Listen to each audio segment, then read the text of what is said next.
Good morning, folks, and welcome to another fantastic edition of Money Truth Moments with our very own fantastic Money Truth Whisperer, Judy Copenbarger. How are you? I am wonderful. I'm grateful. I'm thankful for Thanksgiving this week. And boy, we're getting our menu together. It's going to be amazing. How are you doing, Carlos?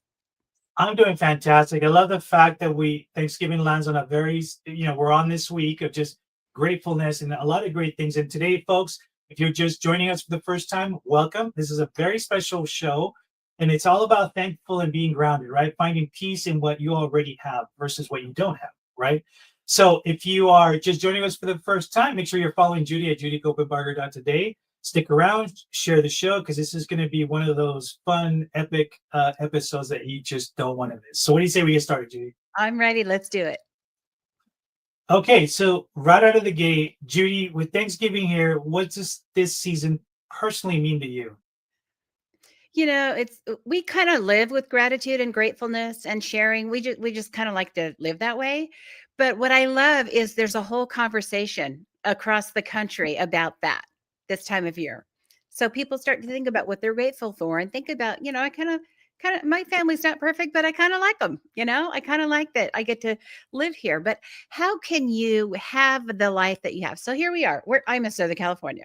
So here I am in the coolest city of the county and the coolest county of the whole state and the coolest state in the whole country and the coolest country in the whole world. And it's not 100 years ago or 200 years ago. It's right now where we have all the amenities of life and all the opportunities you could ever want, way more opportunities than we can take advantage of. And we have the weather and we have everything. So, what is not to be grateful for every day when we wake up and we get to wake up here and now with our family? Right? I mean, it's great. But I love that the whole country is having this conversation this week every year. Makes me happy. Yeah, and and that's true. It's you really don't think about it until the time is here, but it's something that we should be practicing every day, is that feeling, being grateful for even waking up, right? Just starting your day waking up. You know how many people unfortunately don't have that luxury sometimes, and it's unfortunate, but very good point on that too. So how can someone begin to feel more grounded when everything around them is moving like at the speed of like chaos? You know how it goes, right? Yeah, well, it is chaotic. Life goes fast. And I was just thinking, we're going to have our Christmas tree up again this week. It's like, what? We just took it down. Life just, I remember people when I was a kid and when I was a young adult, all the old people, right? Well, I are one now, but all the old people was, oh, life just goes fast, honey. You just wait. It goes faster and faster every year. And I thought, how could it? Well, I believe them now. It's true. It does go so fast. And I think every day is worth celebrating. Everything is worth being grateful for. If you wake up and you're mobile, you wake up and you're not in pain or serious pain. Sometimes there's aches and pains, right? But you wake up and you can just go do life. Not everybody has that option. So I think when we're looking at how to create that perspective where we feel grounded, where we are grounded, centered, it's just a matter of choosing that and maybe choosing that every day. Maybe you have to wake up every day and recommit to a day of gratefulness and a day of just being present. We're kind of getting esoteric here, but I kind of like it. I like the woo woo, right? Because we get to choose our experience in life. And a lot of it is just that mindset that we wake up with. And it's a choice, chocolate or vanilla. Simple, right? Pick one. Negativity, positivity, gratefulness, regret, sorrow, anger, um, blame, all of that, shame, all of that. You can pick that, or you could just pick a life that is just really fun to live. So when you're talking about this, I'm just gonna follow up with something. Just another question for you is, why do you think that gratitude is so powerful? I mean, you talked a little bit about, when things are around us that are moving fast, but especially like when life feels like really heavy. Why is Mhm. that important? I think it's just natural. It brings a context to what we're doing, to the purposefulness, to the way we fit into society, the way we fit into our communities, the why to why we're here. I think people that really understand their why and get a good handle on that and live into that, breathe into that, have a really good outlook on life. And they're the ones making a difference. They're moving and shaking and they're expanding their life, expanding their reach and their influence influence. They're helping other people. And that's one thing that, if you wake up and you say, or maybe you're watching this or listening to this and you're in not a good state, you feel negative and you feel, life isn't what I wanted, it's taken these turns I didn't expect and it's not going the way I want, blah, blah, blah. I'm so sad, so upset. We get in those places. But if you're there, help somebody else, serve somebody, read a book to somebody, find some veterans to help, go serve a Thanksgiving meal, travel to another country and see how other people are living and help them out, right? There's so many ways to bring that context and that perspective to our life where you go, wow, maybe my life isn't where I want it to be right now. My body is not where I want it to be. My housing isn't the way it should be. My family isn't the way it should be. Maybe even addictive behavior. I'm doing things that I would. Why do I do that? That which I would not. That do I do, Paul? Right. So what is it about my life that is just not working? Don't focus on those things. Find somebody else and help them. I remember back in the days when I had 3 little kids and then we had twins. So I had a baby and twins and a couple is already in school. And I remember, I was very involved with the multiples organizations, the people that had twins and triplets and quads and quints. And there are a lot of quads actually at that time. I think there still are being born quite a bit. So I remember the twin moms would think this is a lot. And then we'd look at the triplet moms and go, oh, I've got it good. And the triplet moms would look at the quad moms and go, oh, I've got it good. This is easy compared to that, right? And so there's always somebody that has more on their plate than you, or more to deal with, or more pain, or more medical news, or more financial issues than you. And so find someone to help, find someone to serve somehow. And I think that's the best way to bring your perspective and choose that mindset of, it's really okay. If I don't like where I'm at, it'll get better. But I do have so much to be grateful for. And I love the fact that you said find someone to help, right? There's plenty of opportunities for us to step up and help people, especially during the holiday times. Not every holiday season is the same for everybody, which makes it that much more difficult for others. And then, like you said, giving that example that you're grateful, man. I'm not in that situation. It could be worse. So folks, thanks for joining us today. We are talking about gratitude today. We have a very special show since it's Thanksgiving week and we're finding peace in what we already have. So thankful and grounded. And if you're not following Judy, please do so at judycopenbarger.today. You're going to find a lot of great content and she'll talk a little bit about that a little bit later on in the show. But I want to keep moving because I know we're going to run out of time. We always run out of time. We've got a lot of questions to ask you, right?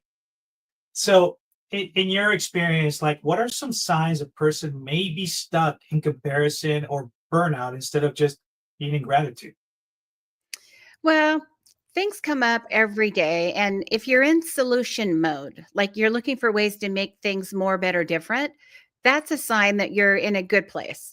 If you find yourself complaining, if you find yourself being negative or agreeing with people who are negative, if you get, kind of down on everybody, you're criticizing, you're judging. Those are negative emotions that are born out of not a place of gratitude, right? They're born out of, just this negative, awful. You've forgotten why you're here or what you have. So I think those are going to be signs that it might be time for a head check. Um, get rid of the negativity. Gratefulness and serving others, I think, is the best way to get rid of all of that. But I think those are the signs. And if you see it in other people and you're finding yourself agreeing with them, you might need other people, new other people, right? You might need other people. You might need to Right. just really check the agreements in the community that you're in, and it might be your family, might be folks you're working with, might be neighborhood, might be people you serve with or, associate with in whatever community groups you're involved with. But if it's always negative and it's always disempowering, that's not going to help you thrust forward and really live in your purpose and come from that gratefulness spot. So that's a way that you can kind of identify and check on that. Excellent. And you're talking about also, kind of when we talk about our headspace, right? There's a lot that goes on in our head. You're 1,000 miles an hour. You can be as slow as molasses, but everybody's at a different gear, right? That's the way Yeah. I always look at it. But how does Yeah. slowing down help us become like more emotionally steady and even clear-headed for that matter? Well, it allows you to focus. It allows you to be intentional with the choices that you're making. If you go fast, it's just like boom, boom, boom, boom. You get into the rhythm and you're not even, it's kind of like you're driving and you go, how did I get here? I don't remember Right. turning. I don't remember getting on the freeway. I don't remember any of that because it's just this habit, it's this ritual. But if you lived with intention, if you intentionally got on the freeway, you intentionally were looking at the cars around you, you intentionally were avoiding your phone texts, right?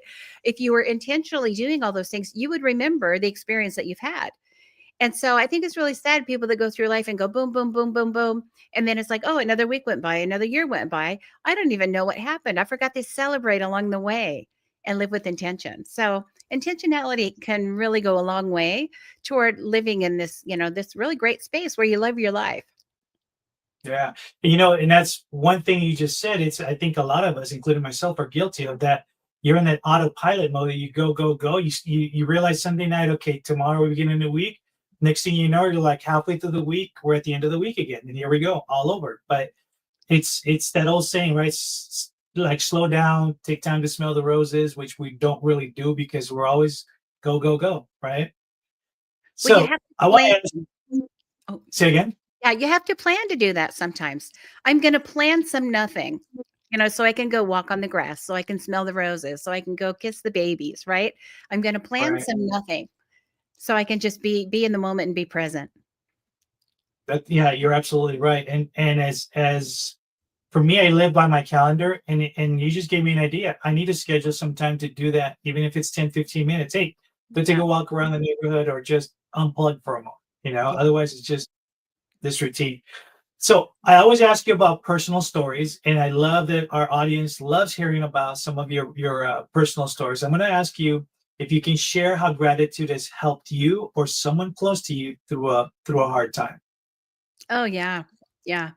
Well, for me, I'm a cancer survivor. So many, many years ago, I went through a bunch of stuff and treatment, and it was several years, and it was not at a easy time. I had little kids, and I was just dealing with health things. So I had a personal experience with that. But one that comes to mind is my best friend from high school, and she's same age and just kind of getting ready for this new season of life. The kids are pretty much wrapped up, growing up and things like that.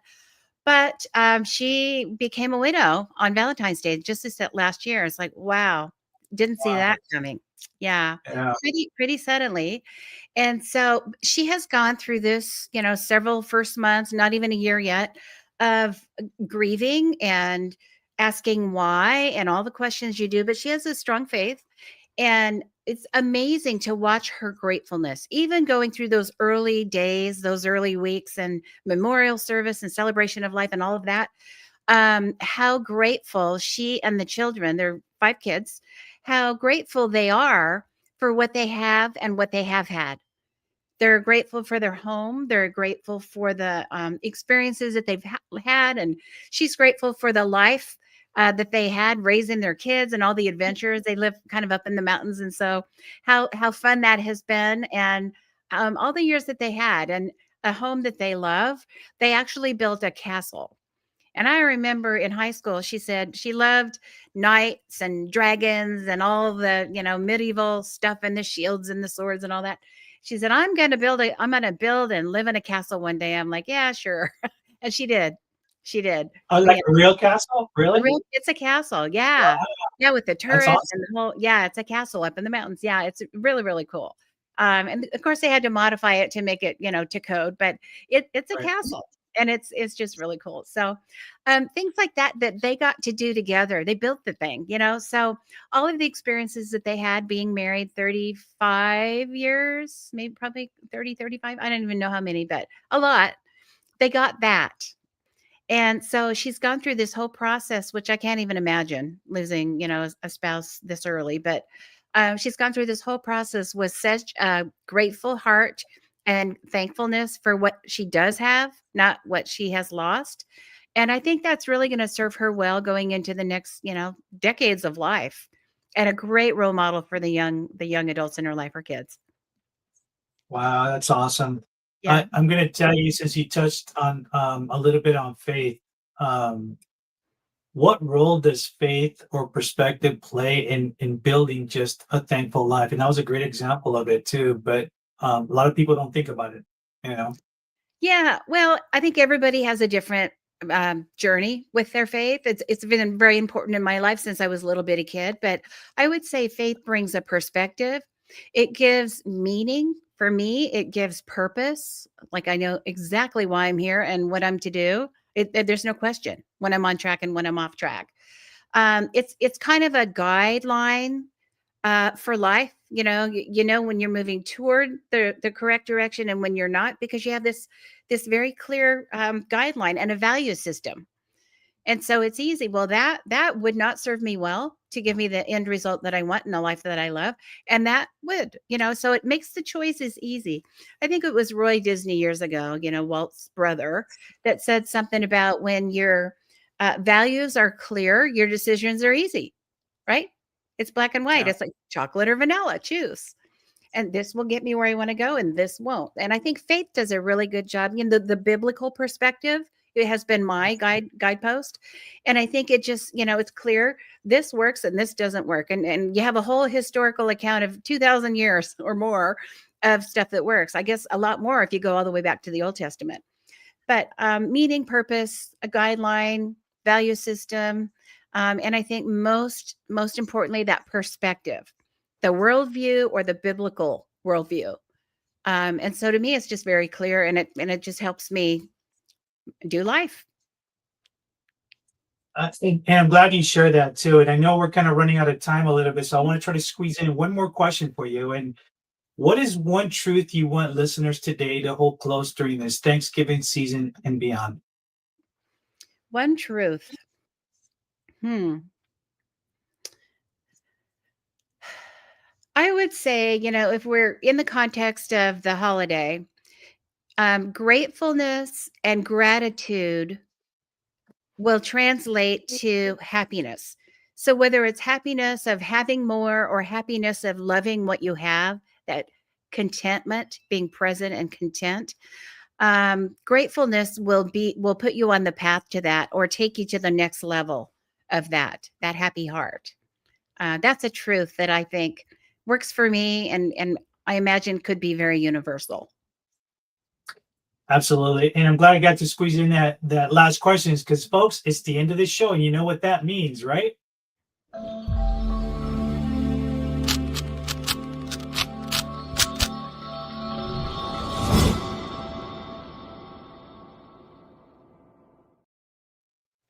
Can't wait to hear today's challenge for this week, especially. What do you got for us? It's a two-pronged challenge this week. This is a financial show. We didn't talk a lot about money today because it's not all about the money. Money can free you up to have an experience in life, and we will do that in every other show. But the two-pronged challenge I have for you is one, find somebody to serve or find somebody to help this week. And there's a lot of opportunities. Go serve some food or go donate something to somebody who is. We have a neighbor who years ago just said, "Hey, we have plenty. I want to just serve people that don't have a meal." So they put out on the Nextdoor app. They said, "Anybody who wants a free meal, we're going to cook it at home. The turkey, the stuffing, the whole thing. Come drive by our front yard and we will put it in your car and go take your meal and love it." Well, every year it gets bigger, bigger, bigger, and anybody who wants one gets one. So now this family, with the help from a lot of us, is serving 1,500. They're 1,500 families Wow. that have Wow. reservations for a free meal. They're going to drive through it, and they just say how many. I'm serving 4. I'm serving 8. I'm serving 16. Whatever. Drive through, and it's all home cooked in their kitchen food. Well, you can imagine there's a Wow. lot of people helping with that now. But every year it's grown. I think they've done it about 10 years. So find, even if you just donate potatoes to somebody who's doing it, if you don't want to go do it, find someone to help. Find a kid, teach them how to throw a ball, teach them how to read a book, teach them how to catch butterflies. There's something you can do to help someone else. The second part of the challenge is do something financial. Either put a little money aside for an offering, get some of those Operation, the Christmas boxes, something Operation, Get some of those Mhm. boxes, put them together, have the kids and grandkids help you, and send something for Christmas overseas to someone less fortunate than you. You could do that, 20 bucks, 40 bucks. Buy some Toys for Tots. Find some veterans to support. Maybe somebody needs a new refrigerator or they need a bed and you've got one in the garage, right? So, whatever it is, find somebody to help. And that will definitely take your gratefulness to the next level financially and with your time. You can do it. That's your All right, challenge. folks, there is your challenge. Please share with us if you have any questions. And also remember, we are here every Tuesday morning at 8 a.m. with the replays on Thursdays at 8 p.m. So make sure that you are following Judy at judycopenbarger.today. You're going to find a lot of her resources on there as well. And on a side note and final note, I am very grateful this Thanksgiving. More importantly, I'm very grateful for you and everything that you've shared over the year, not only with me, but with all of our listeners as well, too. So I hope you have a fantastic Thanksgiving. And any last parting words? Well, I'm grateful for you as well, Carlos, for making this show happen and making us look good. And I just really appreciate everything you do with all the technology. Thank you so much and happy Thanksgiving. All right, folks, until next week, take care and be safe.